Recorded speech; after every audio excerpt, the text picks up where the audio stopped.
गीता आज के संदर्भ में अध्याय 1 श्लोक 10 अपर्याप्तम तद्स्माकं बलम भीष्म अभिरक्षितम पर्याप्तम तु इदम एतेषाम बलम भीमा अभिरक्षितम। यानी हमारी सेना भीष्म के द्वारा रक्षित होने पर भी अपर्याप्त है और भीम द्वारा रक्षित पांडवों की सेना पर्याप्त है।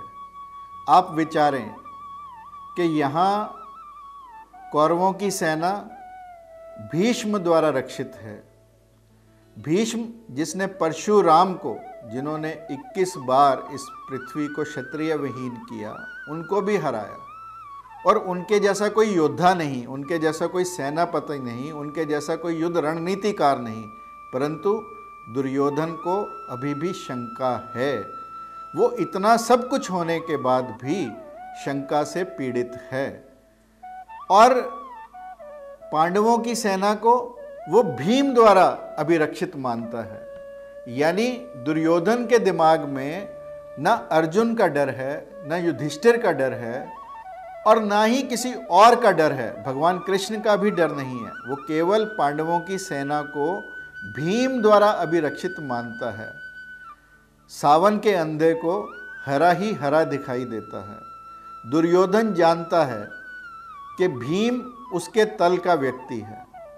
दुर्योधन ने प्रयास किया भीम को डुबोने का, भीम बच गया।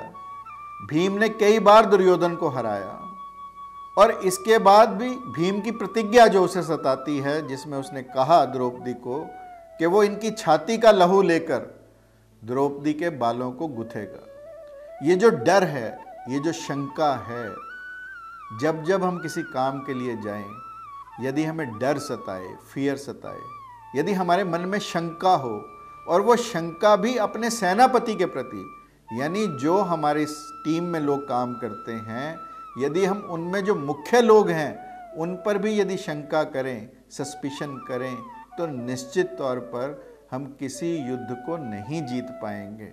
यदि हमें एक टीम की तरह काम करना है तो एक दूसरे पर विश्वास, यानी परस्पर विश्वास, उसकी नींव होनी चाहिए। जबकि इस श्लोक में दुर्योधन की शंका प्रतीत होती है उनके सेनापति के प्रति।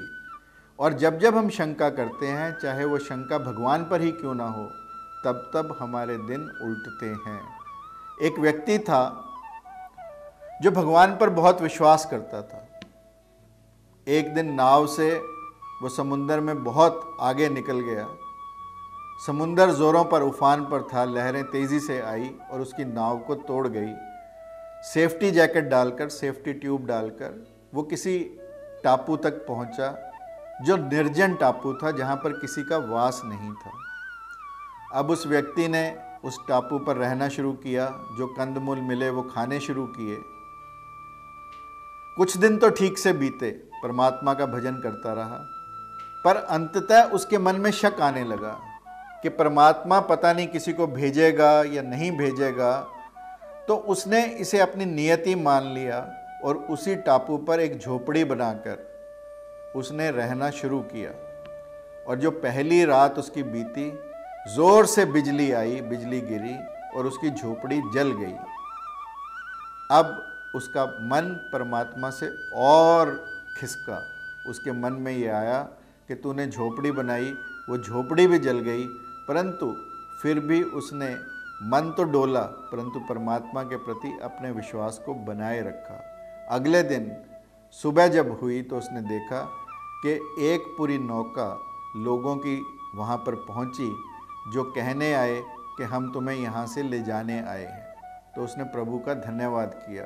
तो उसने कहा तुम्हें कैसे पता लगा? तो उन्होंने कहा कि रात को हमने यहाँ पर एक जलती आग देखी तो हमें लगा कि कोई ना कोई वहाँ पर है जो किसी ना किसी कष्ट में है, पीड़ा में है, और ये अग्नि से हमें संकेत मिला कि कोई व्यक्ति इस निर्जन टापू पर फंसा है और हम तुम्हें बचाने आ गए। तो तब उसकी समझ में आया कि परमात्मा ने जो बिजली गिराई, जो उसकी झोपड़ी जलाई, उसके आगे चलकर मायने क्या हुए कि उसी झोपड़ी के जलने से उसका बचाव हुआ। यानी कहने का अभिप्राय ये कि जब जब हम अपने मन से शंका को मिटाते हैं, सस्पिशन को मिटाते हैं, तब तब हमारा दिन अच्छे होने लगते हैं, तब तब हमारा जीवन बदलने लगता है। Suspicion is far more to be wrong than right, more often unjust than to be just. It is no friend to virtue and always an enemy to happiness. So, to stay happy, be without suspicion. Jai Shri Krishna, Jai Shri Radhe.